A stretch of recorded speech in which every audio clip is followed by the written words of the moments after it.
হাতকড়ার পাশাপাশি এবার শেকল বেঁধে অবৈধ ভারতীয়দের দেশে ফেরত পাঠালো যুক্তরাষ্ট্র। 7 states of India, eastern part of India, called Seven Sisters. They are landlocked country, landlocked region of India. প্রিয় দর্শক মণ্ডলী, একটা কথা বলবেন, সত্যি করে বলবেন, জীবনে কখনো কল্পনা করতে পারছিলেন বা চিন্তাতেও আনতে পারছিলেন যে একসময় বাংলাদেশের একজন প্রধানমন্ত্রী হবে এবং সে সরাসরি ভারতের বিরুদ্ধে সেভেন সিস্টার্স নিয়ে কথা বলবে? এটা কখনো কল্পনা করছিলেন? কিন্তু সেটা হয়েছে। ভারতের বিরুদ্ধে সেভেন সিস্টার নিয়ে কথা বলা, কোনো দেশের বিরুদ্ধে ভালো সম্পর্ক করা, যুদ্ধ ঘোষণা করা, অনেক কিছু করা, এই কথাগুলো বলতে হ্যাডাম লাগে। আর সেই হ্যাডামটা ডক্টর ইউনূসের ভিতরে খুব ভালো করেই আছে। ডক্টর ইউনূস যখন চীন সফরে গেছে তখনই তো ভারতে উত্তাল অবস্থা, মানে কান্নাকাটি উঠে গেছে, মোদির পার্লামেন্ট ভেঙে যেতেছে। একটাই কথা, মোদি হটাও, দেশ বাঁচাও। এদিকে ভাত পাইতেছে না কলকাতার মানুষরা বাংলাদেশিদের অভাবে। বুঝতে হবে, বাংলাদেশিদের আলু পেঁয়াজ না দিয়ে তারা ভুল করছে, পচতেছে। আমরা কিছু তাদের থেকে খাবো না, ভারতের বয়কট করবো। কাঁপাকাঁপি উঠে গেছে। এইদিকে একটা কথা আপনাদেরকে বলি, ভিডিও চিত্র আমি আপনাদেরকে দেখাবো, তার আগে একটা কথা বলি, সেটা হচ্ছে এই যে আপারে যে ভারতে ঠাঁই দিছে, আপা তো 16 বছর সার্ভিস দিছে, সেই হিসাবে আপারে ঠাঁই দিছে, কিন্তু সেই ঠাঁই মনে হয় আর বেশি দিন টিকবে না।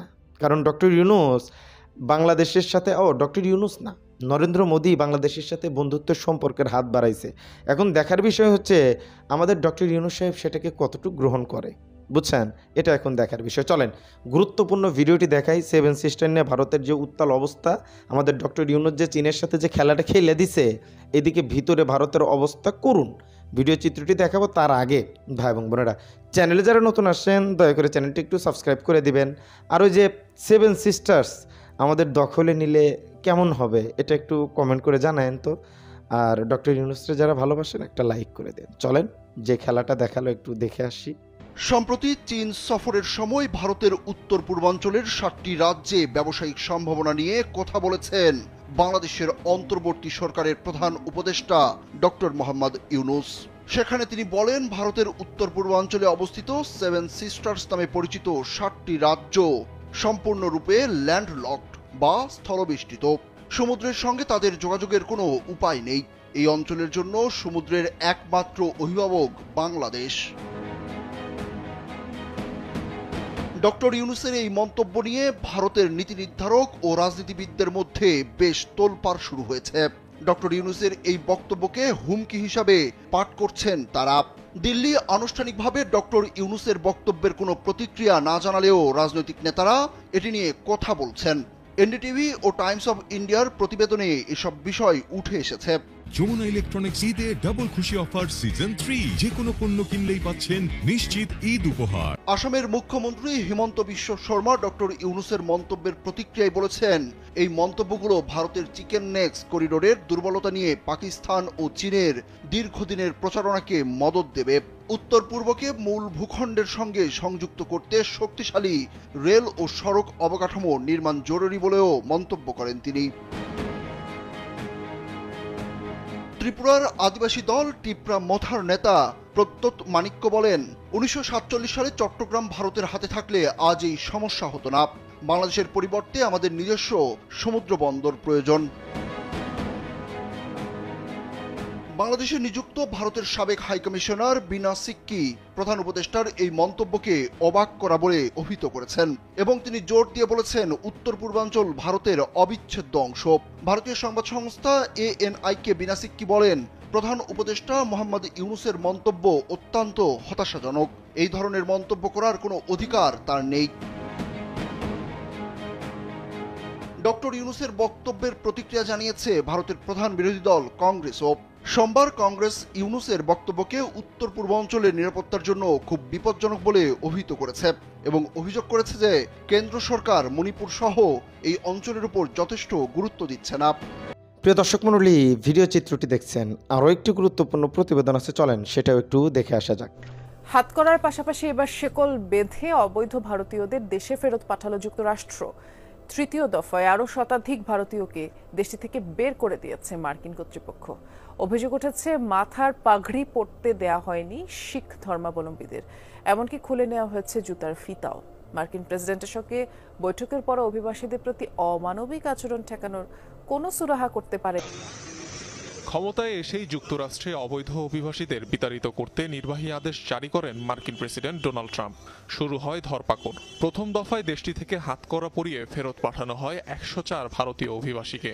এ ঘটনায় ব্যাপক উত্তেজনা তৈরি হয় ভারতে। নড়ে চড়ে বসে মোদি প্রশাসন। তড়িঘড়ি করে মার্কিন প্রেসিডেন্ট ডোনাল্ড ট্রাম্পের সঙ্গে বৈঠক সারেন ভারতীয় প্রধানমন্ত্রী নরেন্দ্র মোদি। ধারণা করা হচ্ছিল এই আলোচনার অন্যতম প্রধান ইস্যুই ছিল অভিবাসন। তবে এই দুই নেতার বৈঠকের দুদিন না পেরোতেই আবারও একই কায়দায় শতাধিক ভারতীয়কে ফেরত পাঠায় মার্কিন কর্তৃপক্ষ, যার ব্যাপক বিরোধিতা করেন দেশটির রাজনীতিকরা। অভিযোগ উঠেছে এবার শুধু হাতকড়াই নয়, রীতিমতো শেকল বেঁধে শতাধিক অবৈধ ভারতীয়দের যুক্তরাষ্ট্র থেকে বিতাড়িত করেছে মার্কিন কর্তৃপক্ষ। ফেরত পাঠানো অভিবাসীদের বেশিরভাগই শিখ সম্প্রদায়ের। অভিযোগ রয়েছে ডিটেনশন ক্যাম্পে তাদের পাগড়ি পরতে দেয়নি মার্কিন প্রশাসন, এমনকি খুলে নেওয়া হয় জুতার ফিতাও।